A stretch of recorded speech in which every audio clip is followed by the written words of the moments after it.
and welcome to the Wellness Plus podcast. I'm your host, Karina Rachel, and I'm joined today by Jessica Manson.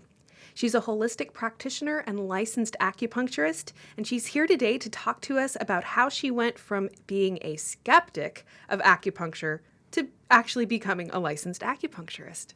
Thank you so much for joining me. Oh, thank you for having me. So, can you tell us a little bit about what actually brought you into the world of oriental medicine? Well, I was always a skeptic of anything that was alternative medicine, if you will. My family is a bunch of scientists, so for the longest time I kind of thought, well, if it's not double-blind randomized control trial proven, then it must be complete bunk. But I was ending up having a bunch of health problems when I was in my early 20s. And I'd gone, from Western doctor to Western doctor and wasn't really getting much results there. And by the time I was 21, I was on a bunch of different medications for side effects of medications and really wasn't able to function very well in any area of my life. And I had a friend who gave me a gift certificate for acupuncture on my birthday one year, and I didn't really want to go, but I figured, I'm like, okay, well, I don't want to be rude. I'll use a gift certificate because all I got to do is waste my time. And so I went, and the acupuncturist, asked me what all my problems were, and I was like, well, I got 1,000,001 problems, but these are kind of my main ones. And so she told me, like, okay, well, you should, I'm going to put these needles in, and you should notice a pretty good change within about 24 hours. And I was like, yeah, sure, whatever. This isn't going to work. And I told myself, well, I know that if anything happens, it's not placebo because I don't believe in it at all. So it can't be placebo if I think that nothing's going to happen. Right. So lo and behold, 6 hours later, I noticed a huge, huge shift in my health. And I was like, what is this? This must be magic. And so I kept on going back to this acupuncturist, and my health kept on improving. And she introduced me to a bunch of other practitioners who do things like herbal medicine and exercise therapy, massage, chiropractic, things like that. And it really got my life back on track. And to the point where I was able to start succeeding in school and in my relationships and my career. And I decided I really wanted to give that tremendous service that was given to me back to the community. And so that's why I went into oriental medicine as a profession, because I want to give back that gift. Wow. Can you elaborate a little bit more on which symptoms you noticed improving right after that acupuncture appointment? Yeah. Well, the main problem that I was having is that I was bleeding a lot, just menstruating a lot, and no one could stop the bleeding. I was super anemic, and just because I was losing so much blood all the time, I'd be bleeding for a month or more without remission. Wow. And so she's like, yeah, the bleeding should just stop within 24 hours, and it did. That was the first time within 40 days. Wow. And so that really got my attention because I was on a bunch of different hormones and drugs trying to, keep my blood, and nothing was working. So that really helped. And as I continued seeing her, my digestion improved, my hair stopped falling out, my anxiety and depression tended to lift, my skin improved. It was really... I don't think there was a single aspect of my life that was not touched by the therapies that she performed. Even things as minor as allergies seemed to get better. And the interesting thing, too, is that when we look at the body from a holistic standpoint or even from an acupuncture standpoint, symptoms don't exist in isolation. So many biomedical doctors kind of, they look at certain symptoms being separate problems. The way more holistic medicine, especially Chinese medicine, looks at it is that everything's related.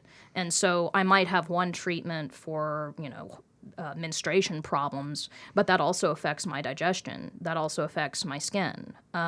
It's not like I'd have to have different treatments for each issue. It's all addressed in one kind of nice, neat package for the most part. Mm-hmm. And that's kind of what I like about what I do, too, is that I'm able to kind of put together these pieces of the puzzle and provide a treatment that really addresses the core issue very succinctly. Right. So I definitely know what you mean about kind of this tendency to try and compartmentalize the body and then treat things in isolation, neglecting that idea of, what I guess even the word holistic medicine implies, which is that all these different parts of your body are working in coordination with one another. And so, like you said, as you start to address these certain symptoms, so to speak, by actually reaching in and trying to figure out what's causing those symptoms in the first place, suddenly you have this little domino effect of all of the other pieces. That's right. And it's interesting because, even most of my patients most notice a marked difference by the time they get up off the table and go home. And it's really rewarding to see the body's capacity to heal when you give it the correct incentive and information. Yeah. Could you maybe talk about what are some of the common problems that you treat with acupuncture now, or some of the common things that come into your office? I'd say about 80% of my patients have some kind of pain syndrome, which granted that can vary in terms of musculoskeletal pain or, digestive pain or menstrual pain, but mostly what gets people into my office is some sort of pain syndrome. That's the reason why we're taking on the name Holistic Pain Solutions beginning in 2019, just because pretty much everybody who comes in has some sort of pain issue. Right. So, I also do see patients occasionally who have more internal medicine issues going on, digestive health. Stress is a big one, although it tends to be people who come in, they're stressed, and that's causing a pain issue for them for the most part. So I see a lot of those as well. Right. You kind of end up in that which came first, the chicken or the egg That's right. scenario. That's right. And interestingly, just to kind of comment on our human nature, so we often kind of wait until things become too much to bear before we'll actually go and do something else. So to kind of maybe peel back the layers, so to speak, are there common underlying conditions or dysfunctions that maybe underlie a lot of the pain that you see? Well, I hate to be so general because every person is different to one degree or another. I'd say, by and large, the main problem that I see, especially in the populations of pretty much any westernized nation, is that we're all overly stressed, meaning that our adrenal glands, which are special glands that control our fight or flight response, and they also control our inflammation, our sleep-wake, our immunity to a degree, that because of our stress, those end up becoming weakened. And I see that being usually step one in any kind of pathological degeneration in my patient population. So I'd say, even the healthiest people, just because of the society in which we live, our culture kind of wanting us to go all the time, the foods that we eat are largely modified, or they're high in sugar or high in starch, which is difficult for us to maintain an even level of blood sugar because of that. We have a lot of toxins that we're exposed to. So just by living in a westernized nation, it's almost impossible not to have an adrenal stress, and it's just kind of the people who end up manifesting better or worse are people who are able to control that stress better or worse, either through their habits and diet, which is kind of what I promote in my practice, people's changing in habits, changing in their dietary behavior, changes in exercise, things like that. Some people end up just having a stronger or weaker adrenal than others, too. So we have to look at our innate constitution as well. So, but I think really everybody, it comes back to the adrenal glands, at least in part, simply because they control our ability to adapt to our environment and our surroundings and our circumstances. And so once we start losing our adaptive capacity is when things start breaking. So that's kind of, to be very general, it all comes back to that, in my opinion. Very interesting. Can you maybe elaborate on some of those recommendations that you make a lot, or maybe even some of the changes that you made after learning more about Oriental medicine in terms of the You talked about lifestyle, exercise, how we handle stress. Right. Well, it's a common misconception among people that practitioners of Oriental medicine only do acupuncture, especially because here in Texas, we're called licensed acupuncturists. So people think, oh, well, I'm going to an acupuncturist and that's all I'm going to get is like little needles stuck in me and then I'm going to leave. But acupuncture is actually one of very many elements that practitioners of Oriental medicine are trained to use. So we also counsel people on diet, lifestyle. We provide nutritional therapies through supplementation, herbal medicines, and we also coach people on meditative techniques. And and we do some manual therapies as well, like cupping and gua sha therapy, medical qigong. So there's a whole lot more to Oriental medicine than just acupuncture. Most of what I counsel my patients with in terms of self-care practices are how they can modify diet in order to control their blood sugar fluctuations. I find, well, it's not just me.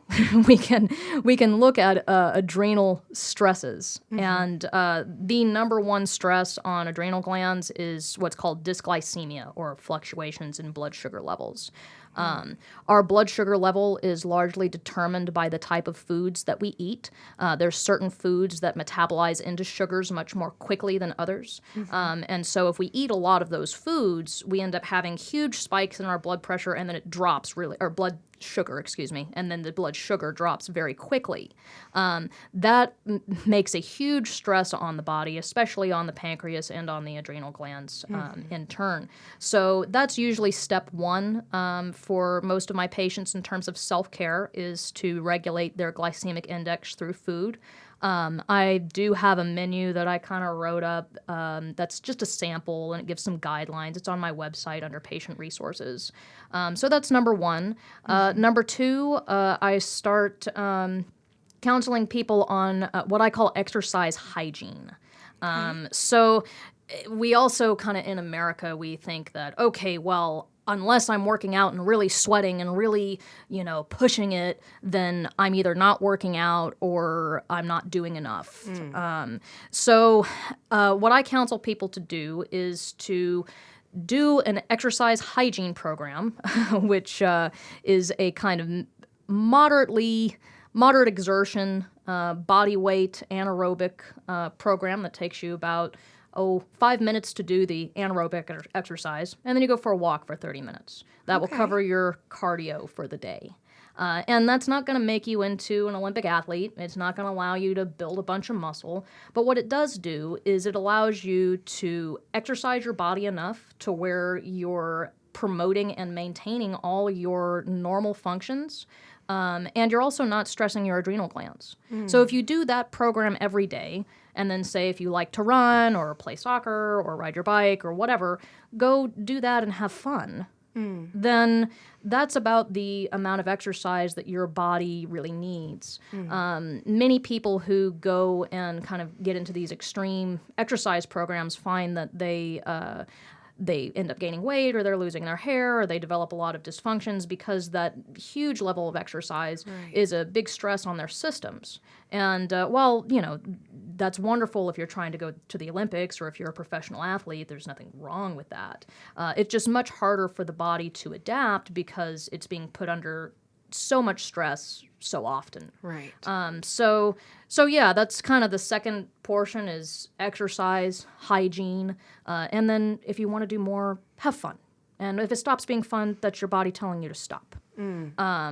So third portion, which I think is probably really the most important part in terms of self-care, is meditation or some kind of mindfulness work.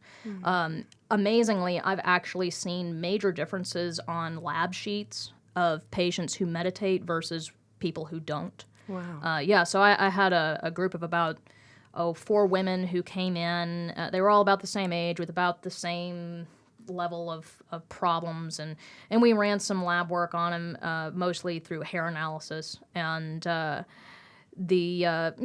3 out of the 4, when they came back for their retest and did their retest 3 months later, they looked about how I would expect, given their acupuncture and their supplement regimen and all of those things that they were doing. It's about what I would expect in 3 months.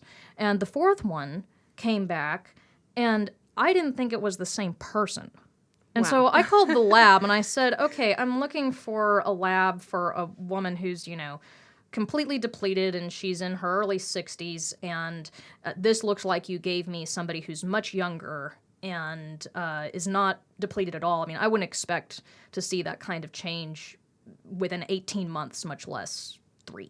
Right. And so when she came back in for a follow-up, I said, what are you doing? Because I gave you about the same regimen in terms of supplements and diet and treatments and as everybody else, and you responded so much better. And so what's your secret? And she says, oh, well, I meditate an hour a day. And I was like, whoa. I mean, to be able to actually, I knew that, like, in terms of her symptomatic picture, she was improving so much more quickly than her peers. And I saw that symptomatically, but to actually see that in terms of numbers on a lab sheet, it was like she took 10 years off of her age. Wow. And it was like her body was able to take the support that she got from the treatments, the herbs, the nutrients, and the other lifestyle changes that she made. It was like her body was just able to use it so much more efficiently.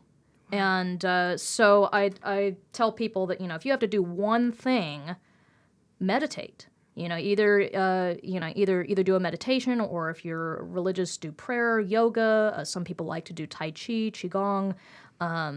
But really, I think the most important portion of it is to be able to stop, check in with your body, see how it feels to be you right here, right now, and make that a point every day.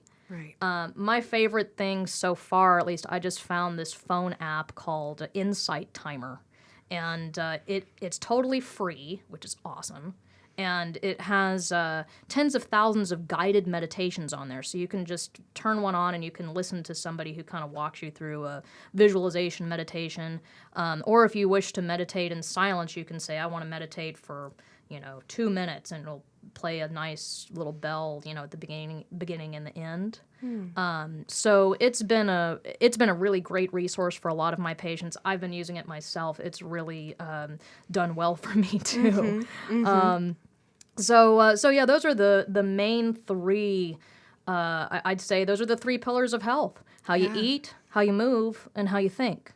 And if my patients end up doing those self-care practices and are very rigorous about them, they tend not to have to see me that often.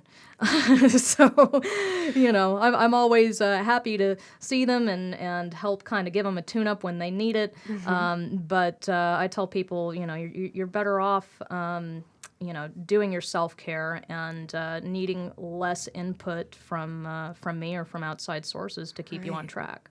Right. So doing your own tune-up. Yeah, doing your own tune-up. And and I think that doing things like acupuncture, cupping, laser therapy, those all really help when you're in an acute situation. But ideally, we should use those therapies in order to get us out of a problem situation and then be able to maintain mostly on our own, maybe get a tune-up about once a month, which I think is, that's kind of where I tell people maintenance, maybe treatment once a month. But yeah, other than that, your body should be able to maintain most of the changes that we initiate in the treatment room on its own, provided that you're giving it the correct support on your own. Right.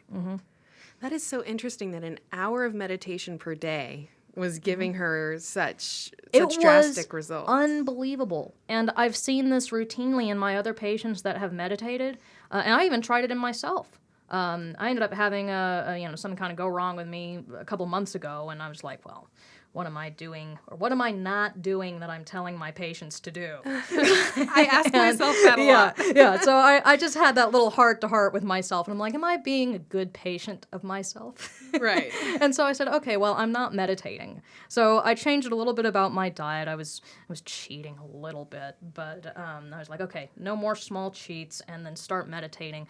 And turned it around really, really fast. And, Western doctors didn't really believe that I could do that. And that's really all it was. It was adding the meditation and then just cleaning up just a tiny bit in my diet. And it just showed me too how much meditation can do. Right. And it's just been such a huge key for many of my patients, and even people who say they have too much pain to meditate or they don't know how. There's a lot of different things that you can do. So say like I have a lady who has some chronic back pain, and she says, well, it's hard for me to sit because of the pain. And I said, well, really what you need to do is not necessarily fight the pain or not think about the pain. Just say, okay, I have this pain, and that's okay, and I'm going to experience this pain, not necessarily, promote it or engage with it or say like, oh, it's going to ruin my life, but just say, this is where I'm at right now. I notice this, and I'm going to be okay with that. And even if that is a 30-second check-in, that can really change the perception. And so she started doing that, and she's like, wow, my back pain has really decreased since I started doing that, which, granted, we've done a lot in terms of therapies as well. Right. So, but I think that her ability to do that at home allowed her to maintain the results of the treatments that we did in the clinic. Right. And so I think that's kind of the biggest change that I see, too, is that the people who meditate keep their results. The people who don't meditate or kind of dilly-dally around it a little bit, they don't tend to hold their results quite as long or quite as well. Interesting. So that's been a big one. It's free. It's totally free. Meditation. It's totally free. Yeah. And I've had some people tell me, they're like, wow, I just don't think I could sit still for that long. But it's not really about that. So I tell these people, you can do something called the 5-second meditation.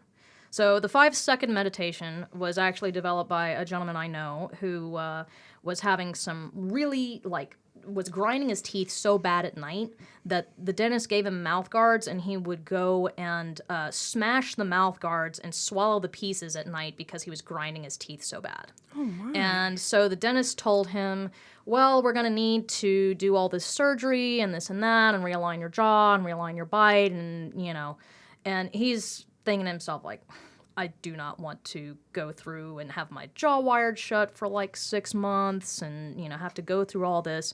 So what he decided to do, he realized that he was grinding his teeth, mostly because he was under a lot of stress at the time. And he's like, well, I'm going to train myself to relax, which that's really what meditation is. It's training your body to relax on command. And so he went and got a bunch of sticker dots like you put on file folders. Right. And so he got these sticker dots and he put them all around his house and his car and his office and just anywhere that he knew he'd be, and he'd see one, kind of maybe every 5 minutes or so. And so his task to himself was to, every time he saw one of the sticker dots, make sure his jaw was relaxed, take a deep breath, shoulders relaxed, and then move on. And so that's your 5-second meditation. So people say, oh, well, I don't have an hour to meditate. You don't have to have an hour. You can do it for 5 seconds. You can do anything for 5 seconds. Right. And the thing is that if you do that enough times over the course of the day, so like this guy had his dots everywhere. So he was training himself to relax, probably 50 times a day, maybe more.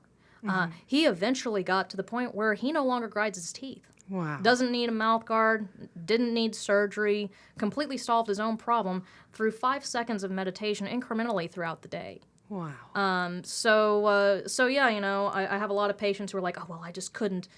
You can take a deep breath. Take a deep breath, relax, and just make sure you do that on cue. And you can get the same benefit out of doing something like that as you can out of sitting by yourself for an hour like my other patient does. Right. So there's a lot of different ways that you can add meditation in your life that can work better for you. Right. There are people who I just don't think would do well sitting by themselves for an hour. That's just too difficult. So, yeah, it's all about kind of finding what works for you. Right. Yeah, rather than fixating on I can't do these things or I can't see myself, sitting still for an hour that's doing right. whatever. That's right. getting out of that mindset of I can't do this or that's not for me or whatever, and just going, all right, well, how am I going to morph this into something that does work for me? That's right. Find a way to make this, something that fits in my lifestyle, fits in my time, and doesn't create more stress.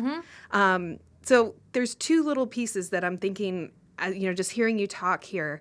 The first one was that, we hear a lot about how much the body needs sleep. To the extent that if we are sleep deprived, the brain will actually kind of trigger you into that state of sleep even while you're awake. Yes. And so you have like the sleep deprivation kind of hallucinations that people experience. Just as a kind of proof, so to speak, that our body really, really needs this sleep. So in a way, seeing that hour of meditation as kind of slowing down enough that you're not necessarily in the state of sleep, but your body's able to go into that state of healing. That's right. That is really, kind of what the body wants that sleep for. That's right. Hey, we're going to kind of give your brain a break from all of these other tasks that you're always thinking of during the day and just kind of let it play catch up on the little repair and whatever little digestion, all of those things that take a lot of energy, that if our energy is being dispersed through a million different activities, some of those things can just get sluggish or slow down. Yeah, that's basically exactly what it does. I mean, just kind of going back to our earlier discussion about the adrenal glands and how your adrenal glands control your adaptive capacity and how they get stressed when you're stressed, either through environmental stresses, through emotional stresses, through food stresses. What meditation does is it takes that stress off of those adrenal glands, even if it is for just a moment, and it allows those adrenal glands to heal. So that allows you to improve your own capacity to adapt to your world. It gives you that pause to not only heal what's wrong, but to increase your own capacity to heal. Right. Yeah. That's why it's so vitally important. I think that's why people who meditate, they get better so much faster. It's really night and day.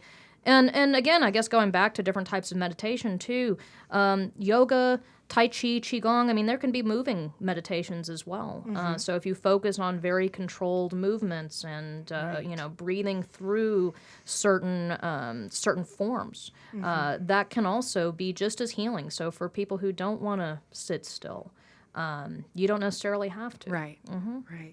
And then, taking on the other side of that, kind of the 5-second meditation piece, I'm probably just making up a word here, but it's almost like a sympathetic override. It is. Almost. Exactly. Like yes, it's a sympathetic override. Your body's having that fight or flight sympathetic nervous system response. Yes. Kind of as a product of what you were saying. Like our culture's telling us to go, go, go. Our culture's telling us that you can get by on less sleep. All these things. So then by just seeing that little, I like the idea of the little dots or little reminders. Yeah, or stickers or whatever you like. Whatever. Post-it note, yeah. Little reminders that you just go, oh, sympathetic override. Take a second, take that slow, deep breath that kind of tells your nervous system, hey, there's no bears around here. There's no wolves. There's nothing that you need to run from. That's right. And kind of help shift you back into that more calm state where you're thinking more clearly and all of those other functions of your body suddenly can be tended to because your brain isn't perceiving that you're in this, really kind of scary situation. Yeah, that's exactly right. And, the way I look at the way we look at pathologies and healing is that, when you develop a certain pathological change, whether that's pain or whether that's another type of disease, whether you have poor immunity, whatever, that's because your body is trying to do the best it can with either limited resources because you're not giving it enough good resources or because you're pushing in a certain direction and it can't fully accomplish what you're trying to get it to accomplish, and so it kind of lets a couple of things go in order to, put it more energy, somewhere else. And the way I look at healing is that your body has learned how to exist in a certain way over time, in a pathological way. What we do, not only in the clinic room, but what you can do on your own, is help train your body, retrain it to live in a state of health. And so the way we retrain our bodies is similar to a way that we would, say, train a dog. So if I have a dog and I want to teach him to sit in the corner and wait for me, if I just go tell him one time, go sit in the corner and wait for me, he's not going to understand that. And so I have to continually tell him, if he starts to get up or if he starts to make a certain move that's not what I want, I have to provide little corrections over a longer period of time in order for that dog to understand that that's what I want, that sit means sit. Your body is very much the same. So that's why we have to often, do a couple of different acupuncture treatments over a certain period of time. Or you have to, keep a consistent exercise program, keep a consistent diet, keep a consistent meditation practice. Because what that does is it provides that same input to your body that says, hey, I know you were living that way before, but we're going to live in a different way right now. I like that. And so really, that's kind of what I look at. What I do is I retrain your body to exist in a different way through some physical and manual inputs. And then I train you on how to take care of that and how to continue to train your body so that it can maintain those changes that we initiated with needles or with laser or with cupping or gua sha. So yeah, that's kind of the way we can look at the 5-second meditation or look at everything that you put in your mouth, look at every type of physical activity that you do. Anything that you do in your life, you're training your body to live and behave and exist in a certain way. And so when we look at our lives and our behavior that way, it starts making sense about how we can change the way our bodies exist, how we can make a shift back to health by changing even very small habits on a consistent basis. Right. So it's not about making a huge change. It's about making little changes over a long period of time. Yeah. And that feels so much easier to do as well. And that's been one of my big, something that I use for myself, but then also something that I recommend as a health coach. Always kind of focusing on those little small changes. Yeah, little changes. Because it feels really overwhelming to try and, okay, well, now you need to start meditating for 1 hour every single day. Yeah. Well, that feels scary. It feels difficult, but something like 5-second meditations. Yeah, 5-second meditation. Maybe once a day, every morning when you wake up or when you go to bed. Right. Or you start kind of linking those to different actions like, on your way home from work or every time you're in traffic. Yep. Every time that you are in a confrontational relationship at work or something like that. And you start feeling that stress response come up. Maybe that's your signal that you do that little... Yeah. And it was almost like a 3-second meditation. Yeah, you do your what 3-second said. meditation. You just relax your jaw, relax your shoulders, maybe take a deep breath. That's right. And kind of, like you said, you're kind of just It's just a retraining. Yeah, retraining. It's a very small nudge. Right. Reinforcing. Yes, that was the word I was looking yes. for. Reinforcing those little kind of trainings. Can you talk a little bit, kind of moving, back into, oriental medicine and I guess maybe just some of the tenets? You can't go and either give or demand the world to anyone at one point, because then they're just overwhelmed and set up for failure. Right. Just like, I ride horses, and so to me everything comes back to horses, and I train horses for fun. That's what I do. And so, like if I go and I take a horse who's like had 90 days under saddle and then tell him to go jump a 4-foot jump, he's going to be like, I don't think so. And so, people are very much the same way. You can't go and kind of throw someone into it, eventually that's the goal. But really, I think for pretty much everybody, you've got to find where your starting point is and then chip away maybe 5 to 10% a week at most. Because otherwise, it's just too much at once. For me, even in my own story, it took me, probably 10 years to fully get on track with what I do now. Not only in terms of learning, but in terms of implementing. Yeah. Because we all have some resistance, we all want to have a Snickers bar every now and then, or, go and have one too many glasses of wine, or stay up too late, or, just skip our mindfulness that day because, we got other things to do. But yeah, I mean, it's not about being perfect. And so many of my patients are like, well, I can't do all that right now. You don't have to. Just aim to be this much better than you were yesterday. And if you screw up, that's okay. Just get back on the horse and do it again tomorrow. And I find so many people, they'll come in and they're like, oh, well, I failed because I had a brownie at my son's birthday party and da-da-da-da-da. And it's like, that's okay. Your body should be able to handle, a little bit of errant food or errant exercise, or, not meditating, forgetting one day. You should have the capacity to deal with that, and that's okay. Right.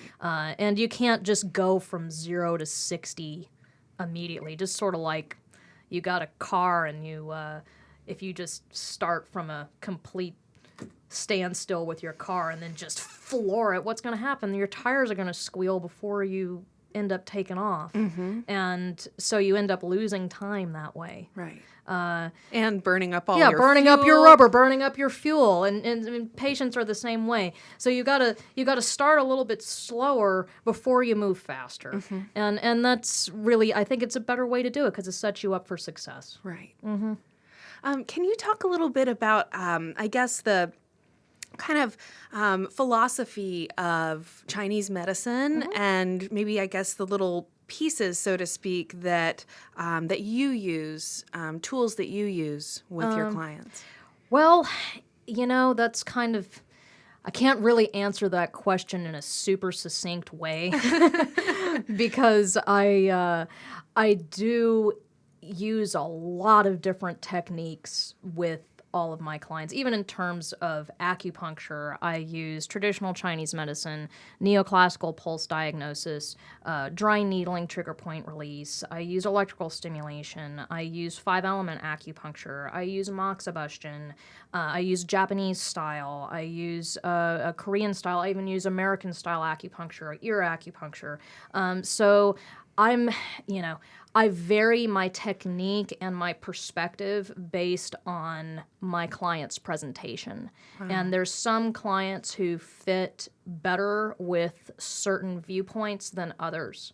And I've made a point to educate myself and educate my staff acupuncturist to be able to adapt among all those different viewpoints and be able to make the best selection for each patient. That being said, I would say that the common denominators among all of them are that the body is really interrelated. And you can't provide a single stimulus to the body, whether it's through a needle or whether it's through a touch or through a suction cup or through speaking to a person. There's no stimulus that can go and create an isolated effect. So say even if I look at probably the most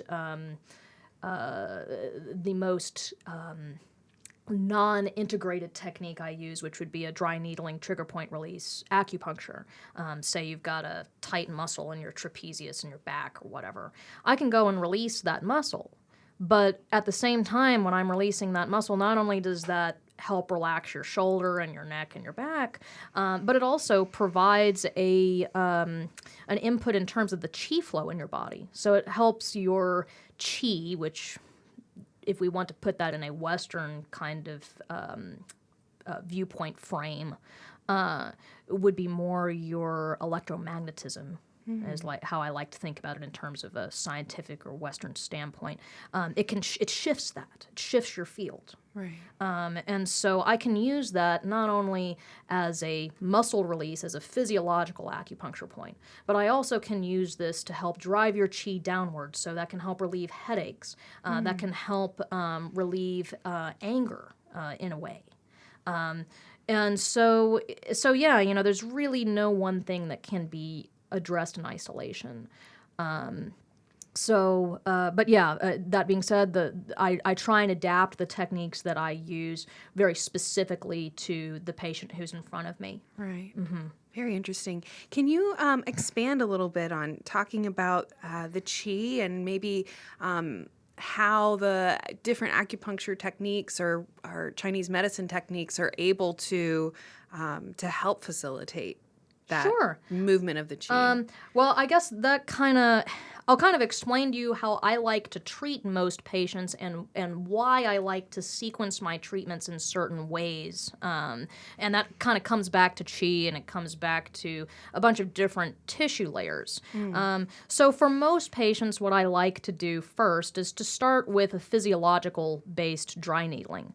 That can tell me, especially since most of my patients are pain syndrome type patients, if there's a tight muscle or tendon that's really being a big actor in their problem. So this allows me to look at the muscle layer.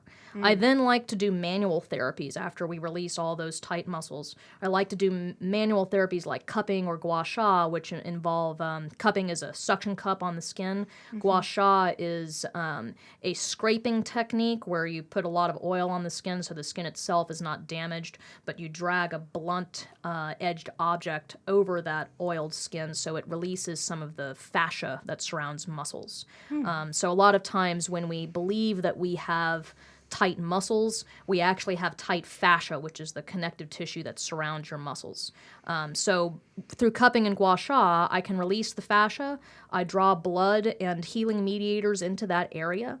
It also releases endorphins and allows the body to really relax. And it also can provide a diagnostic for me as a practitioner, because as many people have seen, like with the Olympics, cupping can leave marks or gua sha can leave marks. The color of those marks and the location of those marks, how they're presenting, can show me not only what's wrong with the body, but which meridians are affected. So I use that usually as my second layer, so it's therapeutic as well as diagnostic. I then will do some traditional Chinese acupuncture, and I vary my technique depending on the patient, but the patient will retain some needles for about 15 minutes, and what that does is that goes and realigns their electromagnetic field or their qi. So what we're doing with each needle is that we're finding areas of blocked qi, and then we use the needle to either open or close a gate to remove that blockage and reestablish balanced, even qi flow throughout the body. The way I like to look at that is that it increases your body's ability to maintain the results of the treatment, and it also can address a lot of issues, especially like psycho-emotional issues or issues that are caused by people being in an overly what we call sympathetic state or fight or flight state. It takes the body out of that fight or flight and allows it to kind of put all of its energy into healing in that regard. And then usually to finish up the treatment, if patients still have pain by the time they're up off the table, which many of them don't, but some of them do, we can do a protocol in the ear, which actually changes how the brain processes pain signals. So any type of ear acupuncture works directly on brain function. How that works, I don't know. I wish I could say, but anyway, so we change the way the brain processes pain signals, and that usually brings that pain level way down. Occasionally, I'll also add laser therapy to a treatment, say where there's tissue degeneration. And what the laser does is it uses a very special light wave that increases cell metabolism, and that allows cells to repair themselves and divide more quickly. So if there's any kind of injury or repetitive chronic damage to a tissue, the laser can really speed up healing and repair in that local area. So that's kind of how I structure my treatment. So we look at the body not only from a physiological, anatomical standpoint, but we also look at the body from a chi-based standpoint and balance your electromagnetic field, change the way your brain processes certain signaling patterns.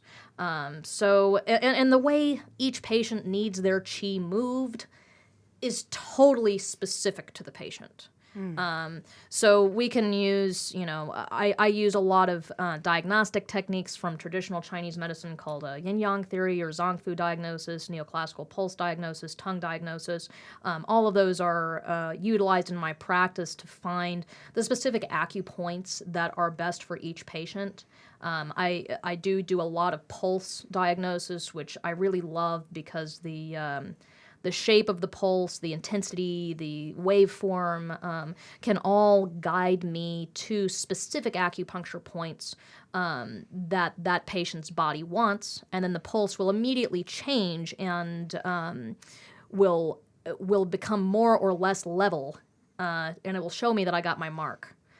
So I really enjoy using that technique and use it a lot because it not only confirms my suspicions in terms of what I know academically, but I do know that I'm absolutely hitting the mark because the patient's body's telling me that I am. Wow. You kind of get that immediate Yeah, feedback. you get immediate feedback. And it's also much, it can't be confounded by any kind of story or emotion. And I know, and there might be some things that the pulse tells me that, the patient didn't tell me.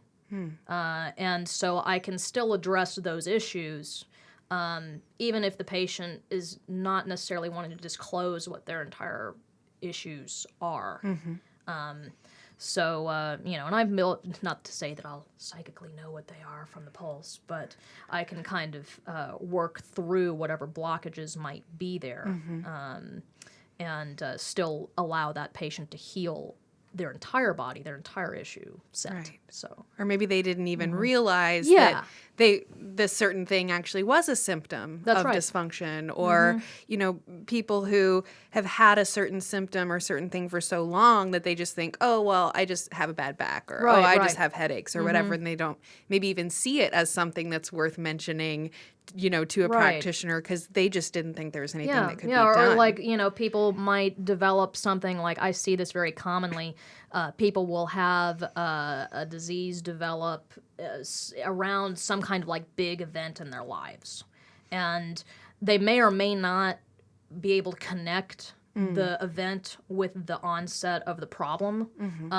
But what we can do with acupuncture is actually go back and realign the body to where it's not holding on to the trauma that it perceived from that event that really incited that pathological change. Right. So there's a lot of trauma resolution that goes on with especially a traditional Chinese medicine standpoint. Right. Can you talk a little bit more about the meridians? Sure. We have many different layers of meridians. We have 12 main meridians. We also have musculocutaneous meridians and tendinomuscular meridians, divergent channels, and extraordinary meridians. These are all kind of layered in different ways. So your cutaneous meridians mostly control your skin, the tendinomuscular mostly your kind of superficial tendons. The regular meridians are the most commonly used, and they control, I'd say, most of your normal functioning. However, mostly what I treat in my practice are the two deepest levels of meridians, which are divergent channels and the extraordinary channels. So basically, the way we can look at these is the divergent channels control any kind of chronic and recurrent problems. So if people have a meridian that's chronically and recurrently activated from some long-standing problem, the best way to access that is through the divergent channel rather than through the regular meridian. Similarly, I use the extraordinary meridians a lot, mostly because as long as I balance those, everything else can be balanced. So the way we look at the extraordinary meridians is that they are reservoirs of our qi. So if we have too little qi in the regular meridians or somewhere else, we'll pull on the extras in order to get the qi and mobilize it where it needs to go. Or if we've got a pathology or a virus or whatever, we'll go and we'll shove it into those extraordinary meridians so it doesn't cause problems. Or even if we have too much qi, we'll go and shove it into the extra meridians so it doesn't cause problems. Most people end up favoring one of the 8 extra meridians, just for one reason or another. What I do with most of my treatments is I will end the treatment by balancing the 8 extra meridians to where you're equally pushing into and pulling on all 8 of them rather than favoring just one. I find that when I do that, I have fewer adverse effects after my treatments, and I also have people who hold the effects of their treatments much longer, which is why, with rare exception, I will always address an extra meridian whenever I see a patient for acupuncture. Wow.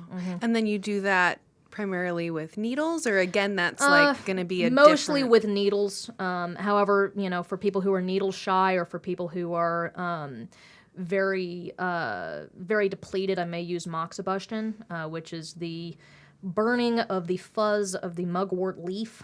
What that does is it causes a far infrared wave that can warm the body on a much deeper level than other substances can.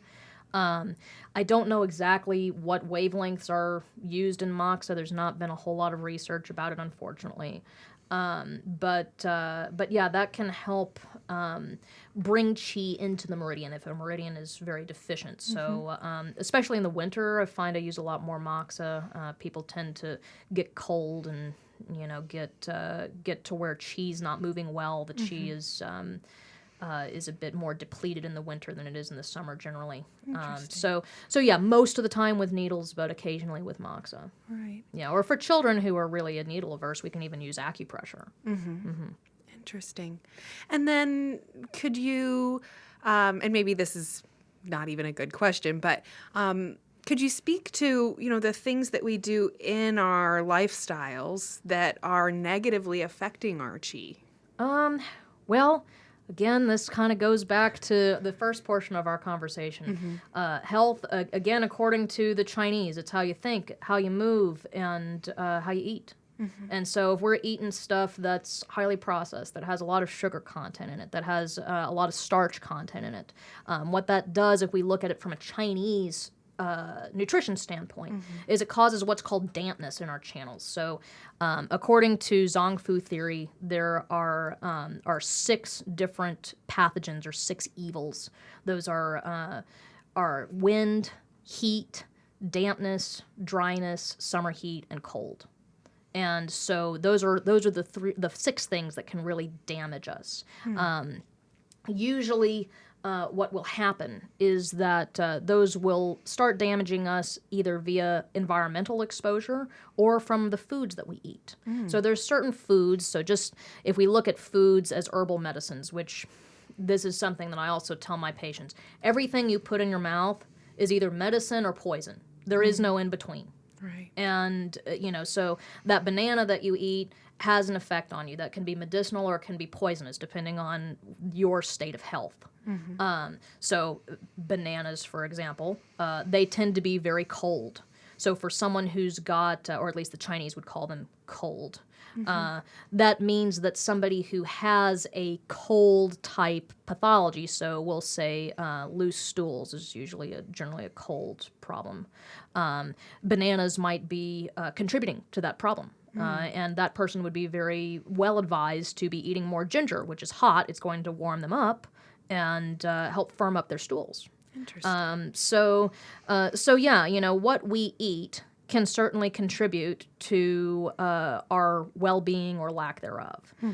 In a very general sense, foods that create dampness tend to be the worst because dampness, as far as resolving it with herbs or with Chinese medicine, tends to be the hardest to kind of get rid of. The Chinese will say that dampness, it causes things to be sticky, to be cloying, and it's just very hard to get rid of. So, when we look at dampness creating foods, it's more things like milk, grains, alcohol. Those are really the big ones, which I think some people can tolerate milk better than others, so I'm not totally anti-milk, but grains, processed foods, alcohol, sweets, those are big ones, which if we look at this from a Western standpoint, these are all foods that are relatively high glycemic.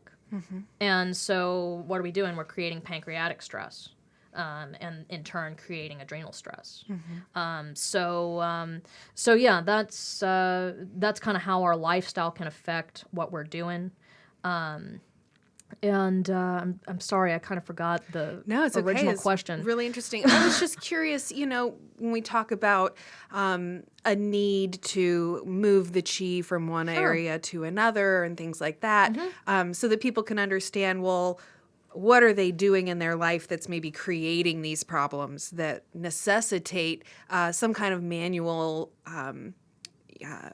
tool coming in to help move the chi? Sure. Yeah, I mean, that's a bit of a complex question. I think that, I mean, if you're feeling like you're not functioning well, come in. Right. If it has gotten to the point where, you're saying, man, I used to be able to play catch with my kid and my shoulder's hurting and whatever. A lot of times overuse can cause chi blockage. So we'll say that, if we want to look at it from a traditional Chinese medicine standpoint, it causes chi and blood stagnation, which is like an overuse type injury. So that and if you say implement the tools that we talked about, basically getting on a low glycemic diet, making sure you maintain an exercise hygiene program, making sure you do mindfulness activity every day. If those three things by themselves don't solve the problem, then you probably need something like acupuncture, cupping, laser therapy, herbal and nutritional therapy. Speaking of nutritional therapy, I think that probably everyone can benefit from certain nutrients being added to their diet. If we look at the human species as kind of what our natural diet would be, we're not getting a lot of the nutrients that we would as cavemen, in our diet. So, say like if we eat a plant, right now we only eat the tastiest parts. We don't eat the whole plant. Or if we eat an animal, we're only eating the tasty, meat, muscle tissue, rather than eating all the organ meats like we probably would if we were, hunting that animal and having to survive on our own. Right. So we have a certain amount of nutritional deficiency in our diet, not to mention that really the nutrient content of even good foods like spinach or, kale or whatever, our soil depletion is making the nutrient content per serving go way, way lower than it's ever been. So I read something the other day talking about if you ate a bowl of spinach in 1942, you would have to eat 40 bowls of spinach today in order to have the same nutrient equivalent, which is just mind-blowing to me. Yeah. So we have some pretty major nutritional deficiencies in our diet just due to our world circumstances, and also due to the fact that we probably don't want to have a spleen burger for lunch, For the most part, what I do to fill those gaps is I recommend whole food nutritional supplements, which are basically desiccated plants and desiccated organ meats that are put into tablet form. And that way you're getting food that's it's not lab-created vitamins, it's actual food. But you don't have to go and, eat like pork brain, for dinner to get the benefit of it. So it allows you to get the same nutritional profile that your body is adapted to receive without having to go and, have some unsightly dietary choices. That being said, I recommend a select portion of those to all my patients just to maintain a well-rounded nutritional base. And I also recommend either bone broth or desiccated collagen for everybody. Basically what that does is it allows you to have building blocks to recreate connective tissue very easily. So when I say connective tissue, this is your skin, hair, nails, tendons, joint linings, lining of your GI tract, a lot of your brain matter is all connective tissue. So by having a bone broth or a collagen source every day, you're allowing your body to receive building blocks to create that connective tissue in the exact same ratio that it needs to be super efficient. So say like if I need to go and create collagen, I need I get A from spinach and B from broccoli and C from eggs. And I get maybe, 3 units of A and 10 units of B and 5 units of C. Well, even though I got 10 units of B, I should be able to make 10 units of collagen. I can only make 3 units because A is my limiting factor, right? If I end up eating collagen from another animal source or bone broth, which is basically homemade collagen, then I get 10 units, 10 units, 10 units. And so I can be very efficient and make 10 units of collagen.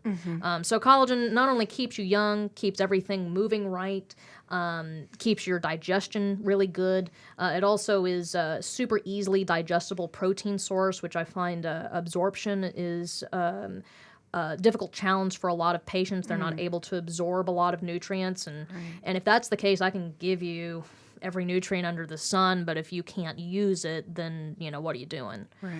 So collagen allows you to have much better absorption, and it also gives you all 22 amino acids, which, unless you're eating organ meats on the regular, you're not getting in. Amino acids are building blocks of proteins.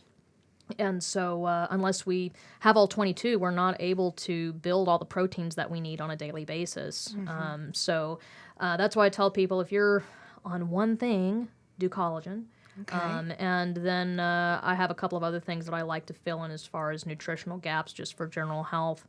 And then if you need to do something or condition specific, let me put it that way, we can do some nutrients or herbs specific for the condition. Overall, again, going back to baby steps, I don't like to put people on a million things at once because I find that it's too hard on their budget, and then they end up having them sit on their shelf and not using them, and if that's the case, they're not going to get any better. So all of my patients are on no more than 5 nutrients or herbs at a time, and that way it can address their condition without being overwhelming, and they're able to tell what's working. I know a lot of practitioners who will go and give a whole lot of different nutrients. And while you can see results faster that way, I just find that for most people, it's just a bit too much to go for out of the gate. Yeah. So, a lot of discussion on, you've been recommending like the organ meats and collagen if you're not interested in actually eating organ meats. Sure. How do you feel about, vegetarian or vegan diets? Do you feel that there's maybe a need for them to be supplementing collagen since they're Absolutely. not? I think, if you're a vegan, that's great, but just be a bad vegan. So really, like, if we look at humans as a species, we're designed to be omnivorous. So we are designed to get about 80% of our diet from plant matter, which is why we have grinders and molars for our back teeth. However, we are designed to have some of our nutrients sourced from animal sources, which is why we have ripping and tearing front teeth like a carnivore. If we look at, if we were a caveman, what we'd be doing as far as food, it's a whole lot easier to kind of find plants and munch off of those. So we're going to be having more plant matter. However, if we have a season where plants become scarce, if it's too cold or if it's too hot or whatever, we're going to end up turning to animal sources. And so we'd be getting about 20% of our nutrients from animal sources. So I think that, if we eat mostly plants, that's ideal. I'd like to see someone getting around 80% of their nutrient from plants. But if there is no animal nutrient, we cannot, by definition, get certain types of nutrients into our body. So say like vitamin B4 in particular can pretty much only be found in liver sources. Very difficult to find in plant sources. Same thing with long-chain amino acids are not able to be found in, and long-chain fatty acids, are not able to be found in plant sources. They can only be found in animal sources. Many people go and they come to me and they say, well, my body is able to put together, medium-chain fatty acids into long-chain fatty acids, and so it's okay to do flax oil rather than fish oil. Technically, yes, but the thing is that takes your body a whole lot of energy to do. And it's not like it just is something that you can just, put it together and, it works. It's something that takes a lot of metabolic stress for your body to undergo, and it's also a very inefficient process. Basically, that's using your body's emergency system in order to survive. And while, yes, you can survive, it makes it very difficult to initiate any kind of healing response. So I tell my vegan people, I mean, I get it. I love animals. I understand having that as a lifestyle choice. However, as a provider, I have to be completely honest that having a 100% vegan diet is not conducive to healing. And I find that the people that I see who get the poorest results or don't get results typically are vegans. Interesting. And I think it's great to have mostly plant matter. I mean, to be fair, my vegans who do, a couple tablespoons of collagen every day tend to do well. Okay. So if you can be a vegan who cheats, that's fine. You don't have to go eat a steak. You don't have to go, get some fried chicken somewhere. Liver. Yeah, that's right. But if you do, even like, say, the desiccated nutrients that I have at the office, most of them have animal proteins in them. And even if you use that and a couple of tablespoons of collagen, that's usually enough. I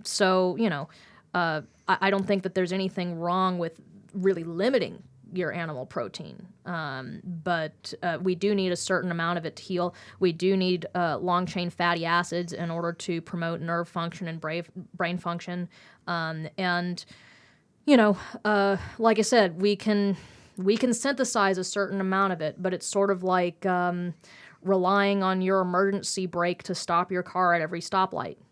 It's probably not the best idea. Can you get it done? Yeah, but you're gonna wear out your car real fast. You're gonna wear out that brake real fast. It's not as sustainable. Yeah, it's not sustainable. And I think, like, say there are some times like if someone's really looking to recondition their digestive system, which I have a lot of patients want to do, or go and take a stress off of their liver for a certain amount of time to increase their liver function. Being vegan for short periods of time, cool. Do it for a month. But I wouldn't recommend over long periods of time. It's just it's not sustainable to get in really therapeutic amounts of nutrients. The body really has a very limited capacity to heal. I have one gentleman who came in to see me for back pain, and he had an issue that I'd had similar people come in for, and they usually got a result within about 2 weeks, maybe 3, and usually felt pretty good. Throughout many months of physical therapy and different exercises, things like that, even with laser therapy, it took him about 18 months to get marked progress, and I feel like he's very likely to relapse, and a lot of that is that he's inefficient at making his connective tissue, which goes back to collagen, because he's not eating any kind of animal proteins. And so, that's just kind of how it is. And, and if that's what people really want, take a longer time to heal and maintain their lifestyle choices, nothing wrong with it. But that's just how the body, it can't adapt very well. Right. So fascinating. Yeah. I want to thank you so much for taking the time to come in today. Oh, thank you for having me. I'm definitely looking forward to having you back on the program again. Thank you. It was a pleasure. Yeah, definitely. Do you have any closing thoughts for our listeners about, maybe why they should consider visiting a practitioner of traditional Chinese medicine? Well, I think that the main benefit is that you can visit someone who has a lot of expertise in how different symptoms and different parts of the body relate to each other. And if you're really looking for a truly holistic, integrative approach, I think a licensed acupuncturist is an excellent choice. Again, our therapies, since they are all all natural, if you will. We don't have any kind of adverse effects like drug therapies would, and it's very low risk compared to a lot of other procedures. Acupuncture tends to be very forgiving. I have to say the worst that has happened is nothing. Same thing with nutrients. They tend to be pretty forgiving, even if you don't necessarily need them. Really the worst thing that's going to happen is nothing. Just like if you ate a certain food. They're very low risk compared to a lot of other methods of pathology management. And I think they can be a lot more effective because you can get a lot more. You can get results in many different areas with one line of therapy. Wonderful. Jessica, thank you so much for being here, and look forward to having you again soon. Thank you. I look forward to coming back. And I want to thank all of you for tuning in to the podcast today. I hope you have a wonderful rest of your day. Thanks so much for listening, and come back and join us again soon.